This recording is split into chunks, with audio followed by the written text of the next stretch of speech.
ერთმან გაკურთხოთ, გილოცავთ დღევანდელ დღეს, მრავალს დაგასწროთ. დღეს მინდა რომ გავაგრძელოთ საუბარი 9 ნეტარების შესახებ, რადგან ცოტა ხანში დიდი მარხვა მოახლოვდება და შემდგომ უკვე სხვა საკითხავები იქნება, რომელთაც ვერც ვერ ავულით, ამიტომ ჯობია რომ დავამთავროთ ჩვენი დაწყებული საქმე. მოკლედ გადავხედოთ წინა ნეტარებებს. რას მოგვიწოდებდა ეს 5 ნეტარება, რომელზეც ჩვენ უკვე ცლად ვისაუბრეთ და შემდგომ დღევანდელ დღეს შევეხოთ მე-6 ნეტარების ცნებას. ჩვენ აღვნიშნეთ, რომ ადამიანი, რომელიც დადის ტაძარში, ის ნელ-ნელა არ გვევს, რომ არის სულიერად გლახაკი. ანუ ადამიანი არ ფლობს სიწმინდეს, არ არის სამართლიანი, არის ცოდვით და სნეულებით დაავადებული. ამიტომ ნეტარიყვნენ გლახაკნი, ამბობს მაცხოვარი, რამე თუ მათი არ სასუფეველი ცათა. და ვინც დაინახა საკუთარი თავის სიგლახაკე, ის უკვე გლოვობს თავის თავს. ანუ განიცდის ტირილს, სინანულშია და ნეტარიყვნენ გლოვარენი, გეუბნება მაცხოვარი. რამე თუ იგინი, ნუგეშინის სცენუნეკ. ხოლო ვინც დაინახა საკუთარი თავი და გლოვობს, მას სხვისთვის აღარ სცალია, რადგან მთლიანად საკუთარ თავზე არის კონცენტრირებული, საკუთარ ცოდებს განიხილავს, განსჯის და სხვის ცოდებს აღარ ეხება. ასეთი ადამიანი არის უკვე მშვიდი, რადგან სხვის ცხოვრებაში აღარ ერევა, ის ყოველივეს მშვიდად ხვდება და სიმშვიდი აქვს მას დაუგებული. და ამ სიმშვიდის ფონზე უკვე ეძებს ღვთაებრივ სიმართლეს, რადგან ხვდება, რომ თვითონ დამოუკიდებლად სიმართლის აღსრულება არ შეუძლია. ეს არის მე-4 ნეტარება, ხოლო მე-5 ჩვენ ვისაუბრეთ წინა შეხვედრაზე, ეს იყო მოწყალების შესახებ, რადგან ვინც მოწყალებას არ გასცემს, იგი ვერც ღმერთისგან მიიღებს შეწყალებას. ვინც ღმერთისგან სიმართლეს ითხოვს, მან უნდა გასცეს მოწყალება, რომ ღმერთმაც შეიწყალოს და სიმართლის აღსრულების უნარი და საშუალება მისცეს. და იმას შემდგომ, რაც მოწყალებაზე ვისაუბრეთ, დღეს უკვე უნდა შევეხოთ ნეტარების მე-6 მუხს, რომელშიც საუბარია გულის სიწმინდეზე. ანუ იმ სიწმინდეზე, რომელიც ჩვენ ასე დავკარგეთ, ასე წაგვართვეს და სამწუხაროდ, რომელზეც დღეს თითქმის აღარავინ არ საუბრობს. აი დღესაც თუ დავაკვირდებით ჩვენ დღევანდელ ყოფიერებას, ქართული ენათმეტყველებიდან გაქრა ზოგიერთი სიტყვა. აი განსაკუთრებით თუ მასმედიის საშუალებებს დავეცდებით, ნახავთ, რომ აღარავინ საუბრობს სიწმინდეზე, უმანკოებაზე, უბრალოებაზე, სათნოებაზე და არც აღარ ახსენებენ სიტყვას სიბილწეს, ცოდვას და ყოველგვარი ქრისტიანისთვის მიუღებელ ამა თუ იმ მავნე ჩვევას, რომელსაც ყველა მომაკვდავი უნდა გაურბოდეს. და ეს უკვე სამწუხაროდ აისახება შემდგომ ახალგაზრდა თაობაში და ისინიც აღარ საუბრობენ სიწმინდეზე და თუ სიწმინდეზე არ საუბრობ, მით უმეტეს როგორღა დაიწყებ მის ძებნას. არადა ასეთი მიდგომით, ასეთი აღზრდით ადამიანი შორდება ყველაზე მთავარს, წმინდას, ღმერთს. რადგან დღევანდელ ახალგაზრდობას გონიათ, რომ ყველაფერი დასაშვებია, ყველაფერი შესაძლებელია, რადგან 21 საუკუნეა და თავისუფლების ეპოქა და თავისუფლების ხანა არის. მაგრამ თუ დავაკვირდებით, ნახავთ, რომ რასაკვირველია, თვითონ თავისუფლებაც არ არის სწორად გაგებული და მას ძალიან ცუდად იყენებს თანამედროვე ახალგაზრდა ადამიანი. აღარ უფრთხილდება თავის სიწმინდეს, პატიოსნებას, გრძალულებას, ქალწულებას და ყველაფერს აღასრულებს იმას, რასაც ხედავს, რასაც ისმის, რაც თანამედროვე სამყაროში ხდება. ეს რა თქმა უნდა ძალიან საწყენია და საბოლოო ჯამში მივიდნენ ასეთი ადამიანები იმ კონდიციამდე, რომ ასე ფიქრობენ, რომ თავარი არ გავაკეთოთ ბოროტება, სხვას არ გავუკეთოთ ბოროტება, სიკეთე და ბოროტება მეტნაკლებად ახსოთ, მაგრამ სიწმინდე და უზნეობა უკვე დავიწყებული აქვთ. ყველაფერი დაყვანილი არის სიკეთეს, მაგრამ სიწმინდეზე აღარ საუბრობენ.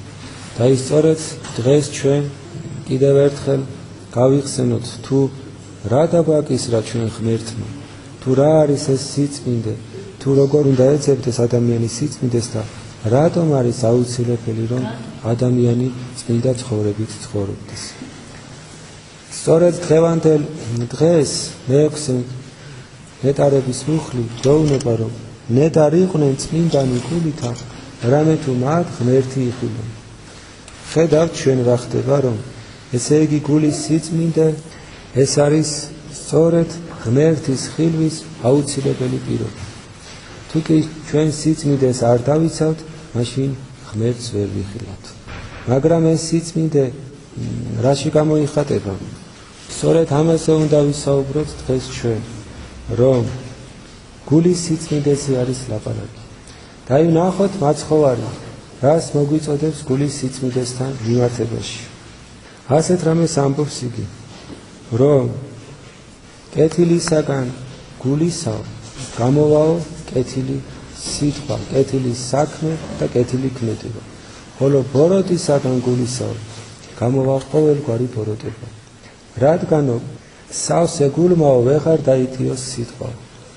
ეს იმას მიანიშნებს, რომ ჩვენ რასაც ვფიქრობთ, რასაც ვამბობთ, რასაც აღვასრულებთ, ეს ყველაფერი ჯერ გულში ხდება, გულში გროვდება, გული გაივსება აი ამ ემოციით და შემდგომ გამოხატავთ ხოლმე ამ ყოველდღიურს. ამიტომაც არის სხვა ადგილზე ამბობს იესო ქრისტე, ყოველგვარი ბოროტებაო გამოვა გულიდანო, კაცის კვლავი, რუშობანი, სიცვანი, პარვანი, ცილის წამებანი, გმობანი და ყოველგვარი მკრეხელობა და უზნეობანი. ასე რომ გული არის ადამიანის ის ორგანო, რომელიც საბოლოო ჯამში განაპირობებს ადამიანის პიროვნებას. თუ გული შებღალულია, თუ გული არ არის დაცული და თუ გული სიწმინდეს არ ფლობს, მაშინ რა შეიძლება გულმა წარმოშვას? ისევ ბოროტი გული ბოროტებას წარმოშვას. და კიდევაც ამიტომ ამბობს მაცხოვარი, რომ არ შეიძლებაო, რომ ნაყოფიერმა ხემო ნაყოფი არ გამოიღოსო, ან კიდე უნაყოფო ხემ ნაყოფი გამოიღოსო. არც ის შეიძლებაო, რომ ეკლოვანმაო ლეღვი გამოისხასო, ლეგვის ნაყოფი გამოისხასო, ან მაყლოვანმა კიდეო ყურძენია. ვინაიდან რაც არის გულში, იმას გამოთქვას ადამიანი, იმას გამოხატავს. და ჩვენ სწორედ ყველაზე სათუთად ყურადღებით და დაკვირვებით უნდა მოვეკიდოთ ჩვენს გულს. რა ხდება ჩვენს გულში?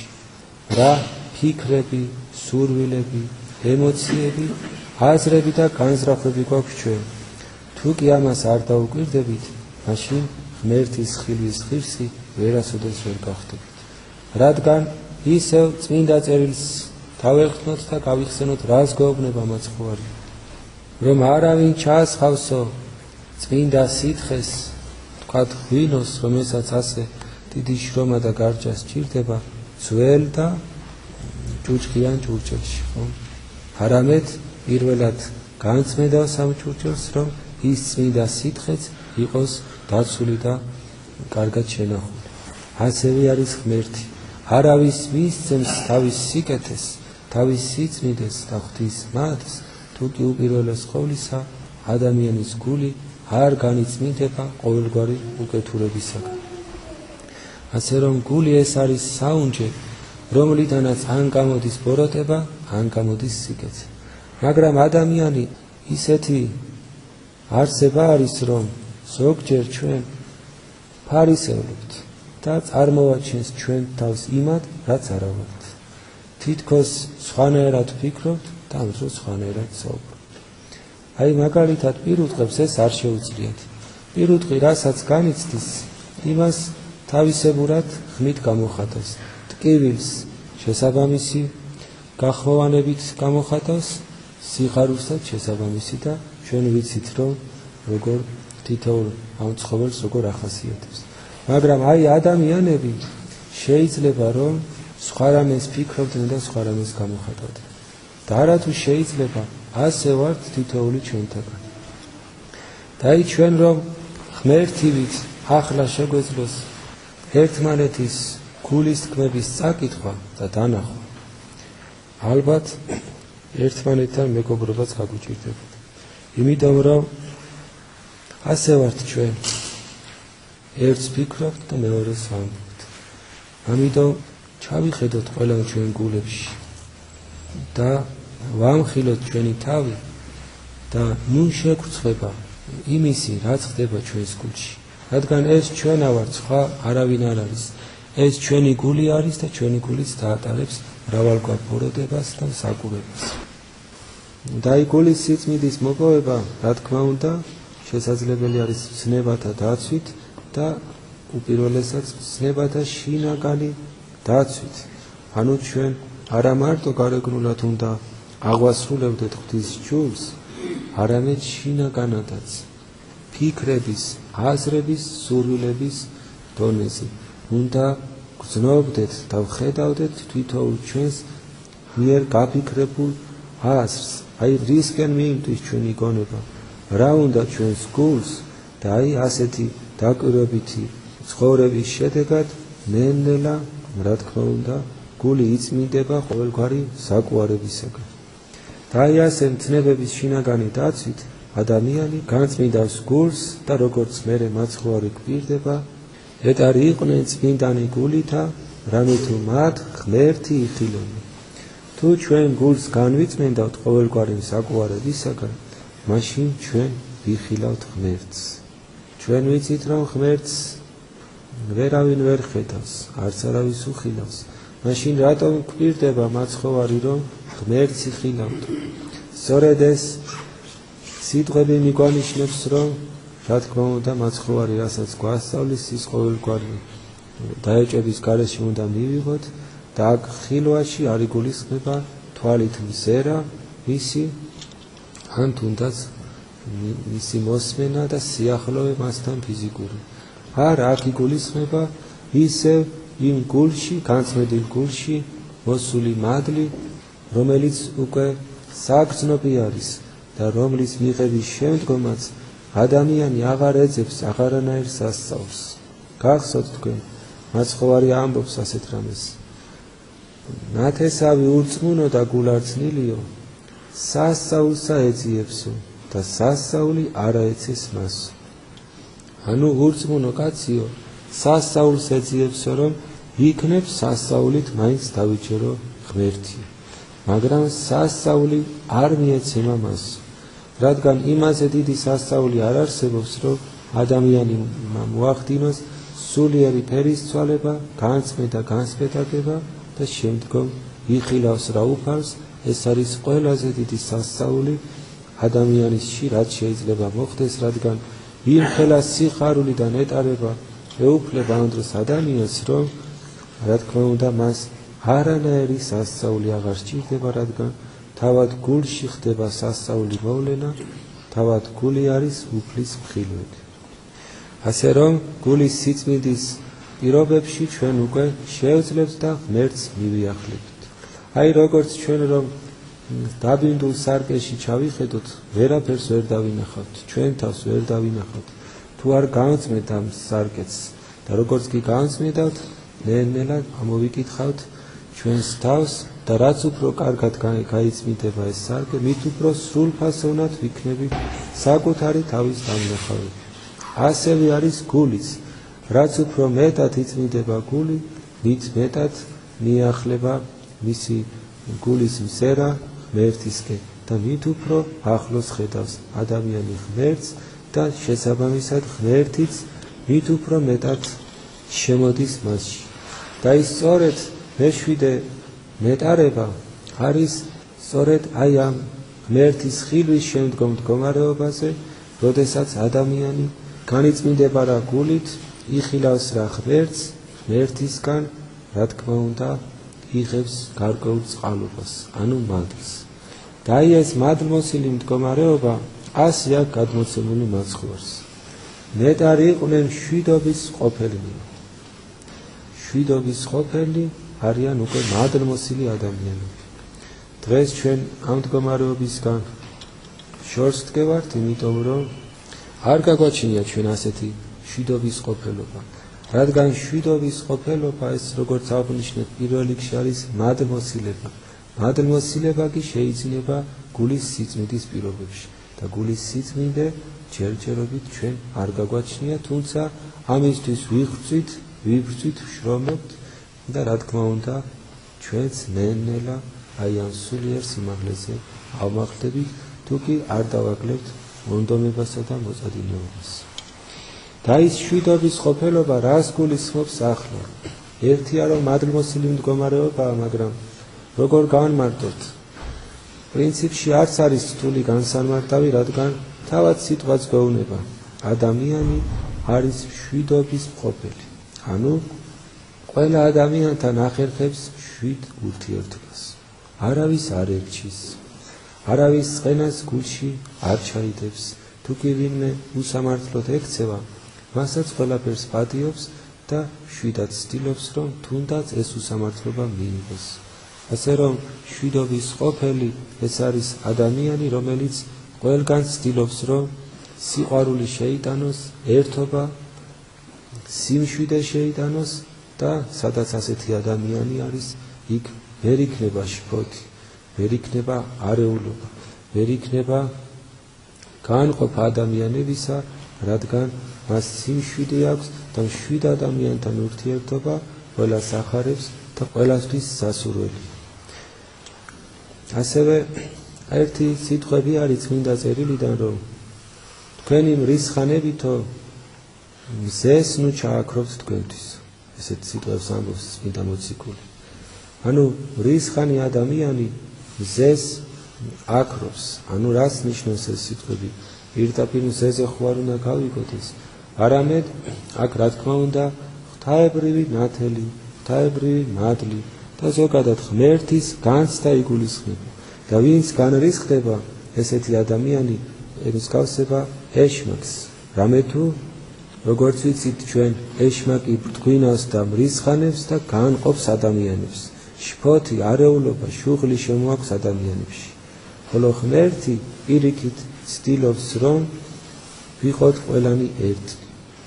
და ამისკენაც მოგვიწოდებს, რადგან ეუბნება მამას თვისას მიმართავს მამა ღმერთს, როგორც ჩვენ ვართო ერთნიო მე და შენო და ისინიც ერთნი იყვნენო ჩვენში.